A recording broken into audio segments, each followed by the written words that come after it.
نحمدہ ونصلی ونسلم علی رسولہ الکریم، اما بعد۔ اللہ سبحانہ و تعالیٰ نے کائنات انسانوں کے لیے مسخر کر دی کہ وہ اس کو تسخیر کریں، اس سے جائز فائدہ اٹھائیں حدود میں رہ کر۔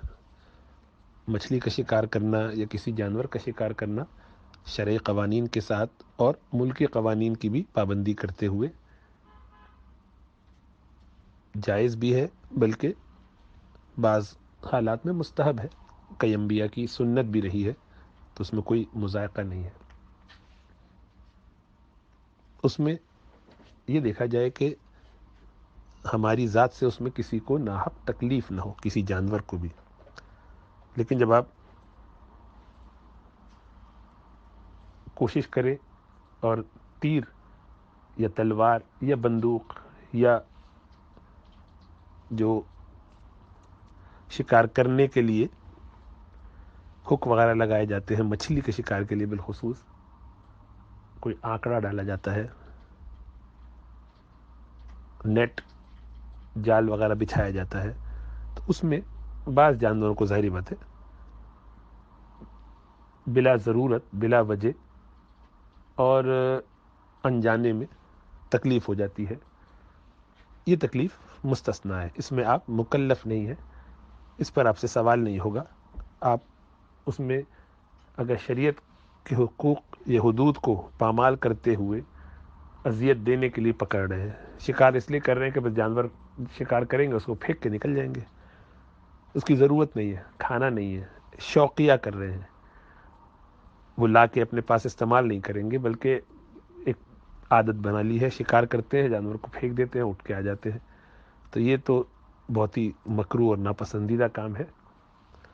شکار ضرورت کے لیے کیا جاتا ہے، استعمال کے لیے کیا جاتا ہے۔ تو شوق میں بھی شکار جو کیا جائے، اس جانور کو پھر باقاعدہ طریقے سے ذبح کر کے، اگر وہ ایسا جانور ہے جس کو ذبح کرنا چاہیے، اور مچھلی ہے تو ظاہری بات ہے اس کو ذبح نہیں کرنا ہوتا، صاف ستھرا کر کے اچھے طریقے سے کھایا جائے، استعمال کیا جائے، اس کا گویا حق ادا کیا جائے اور دوسروں کو بھی کھلایا جائے۔ اس میں اگر کوئی انجانے میں بغیر نیت کے کوئی جانور تکلیف میں مبتلا ہو جائے ہمارے کسی عمل سے، تو چونکہ ہماری نیت وہ نہیں ہے، اور وہ اللہ سبحانہ و تعالیٰ نے ان جانوروں کو اس خدمت کے لیے دنیا میں پیدا کیا ہے، تو وہ اس پر تکلیف میں نہیں آتے۔ جو ان کو بظاہر تکلیف ہوتی بھی ہے، یہی ان کی زندگی کا مقصد ہے، اس میں کوئی پریشان نہیں ہونا چاہیے۔ بس آپ کی طرف سے ان کو بلا عذر، بلا وجہ، ظلمن کوئی تکلیف نہ پہنچے، لیکن اتفاق سے ہو جائے۔ تو آپ چل رہے ہیں، راستے میں چلے جا رہے ہیں، اور وہاں اتفاق سے جگہ نہیں تھی کہ یہاں سے کوئی چیونٹی گزرتی، اتفاق سے کوئی گزر گئی، اتفاق سے کوئی جانور گاڑی کے نیچے آ گیا، تو آپ کا نہ ارادہ تھا، نہ آپ نے کوئی ایسی غلطی کی اپنے کام میں، اتفاق سے وہ دب گئے، اس پہ کوئی گناہ، کوئی پکڑ نہیں۔ ہاں افسوس ہوتا ہے، لیکن یہ سمجھنا چاہیے کہ اللہ سبحانہ تعالیٰ نے ان کے لیے یہ مقدر لکھا تھا، اور یہ اس طریقے پر ہے، اس لیے اس کو زیادہ سوچنا نہیں چاہیے۔ اور اب یہ مچھلی ہے مثلا آپ نے پکڑی اور اس میں کانٹا لگ گیا، اس کو، چھوٹی ہے، وہ استعمال بھی نہیں کی جا سکتی، تو اس کو واپس چھوڑ دینا چاہیے۔ اس کا کانٹا نکال رہے ہیں، نکالنے میں خطرہ ہے کہ شاید نکالنے میں اس کی جان چلی جائے گی، رہ جائے تو وہ اس کے ساتھ ساتھ کچھ عرصہ چل جائے گی، تو ٹھیک ہے، ایسا بھی کر سکتے ہیں۔ اس وقت اپنے آپ کو بالکل مخلص رکھتے ہوئے اس معصوم جانور کو، کہ جو اب آپ کے استعمال کے لیے نہیں ہے، کیونکہ جال میں تو آپ بڑی مچھلی پکڑنا چاہتے تھے، یا اس کانٹے سے آپ بڑا کوئی جانور، مچھلی وغیرہ پکڑنا چاہتے تھے، لیکن چھوٹا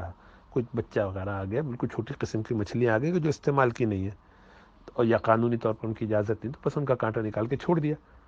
لیکن لگا کہ نہیں کانٹا نکالیں گے تو بچے گی نہیں، یا وہ نکل نہیں رہا، پھنس گیا زیادہ بری طریقے سے، تو ایسی صورت میں اس کو اگر چھوڑ دیں تو بھی کوئی مذائقہ نہیں ہے۔ اور لگتا ہے کہ ہمت کر کے اگر نکال لیا جائے، تھوڑا اس میں ٹائم تو لگے گا، آہستہ آہستہ طریقے سے، حکمت کے ساتھ، تجربہ ہو چکا ہے تو اس کو دیکھ کے نکالا جا سکتا ہے، یا اس کے بارے میں کوئی انفارمیشن یوٹیوب وغیرہ پہ آج کل ہر چیز بھی اویلیبل ہوتی ہے، شاید مل جائے، گوگل کر لیا جائے، معلوم کر لیا جائے کہ اس کو نکالنے کا کس اینگل سے، اگر پھنسا ہو تو کیسے نکالا جائے، اگر ایسا کوئی ممکن ہو تو وہ بھی معلوم کر لیں، اس انفارمیشن کو حاصل کیجئے، اگر وہ حاصل ہو جائے تو اس کے مطابق عمل کیجئے کہ کیا زیادہ فیزیبل ہوگا۔ تو اس میں سے احون البلیتین، یعنی دونوں میں سے جو lesser of the two evils ہو اس کو اختیار کریں. مطلب نکالنے کے نتیجے میں فوراً جان جانے کا خطرہ تقریباً 70-80% ہے، فرض کی چیز ہے. لیکن نکالتے نہیں ہے تو وہ پڑا رہے گا تو ظاہری بات ہے وہ اس کو تنگ کرے گا، اس کی وجہ سے انفیکشن ہو یا کوئی اور مشکلات اس کو ہو سکتی ہیں، لیکن وہ موہوم ہے، ابھی نہیں. ہو سکتا ہے 1 دن بعد، ہو سکتا ہے 10 دن بعد، ہو سکتا ہے کچھ اور وقت کے بعد، ہو سکتا ہے بہت عرصے تک کچھ نہ ہو، کیونکہ جانوروں میں اپنی صلاحیتیں مختلف قسم کی ہوتی ہیں اور یہ چلتے رہتے ہیں. اللہ نے ان کے لیے ایک عجیب و غریب الگ نظام بنایا ہوا ہے. اللہ خود ان کی خبر گیری کرتے ہیں جیسے کہ ہم سب کی بھی کرتے ہیں. تو ہر مخلوق کا اللہ سبحانہ و تعالیٰ باقاعدہ ایک نظام چلاتے ہیں. تو بس آپ کو یہ دیکھنا ہے کہ اپنی ججمنٹ میں اور اس علم کو بڑھاتے بڑھاتے، یہ بھی اخلاص کا تقاضا ہے کہ جہاں جہاں اویلیبل ہو وہ انفارمیشن وہ حاصل کی جائے. شکار کرنے کا اگر شوق ہے تو اس کے سارے شرعی قوانین پڑھے بغیر شکار پہ نہیں جانا چاہیے.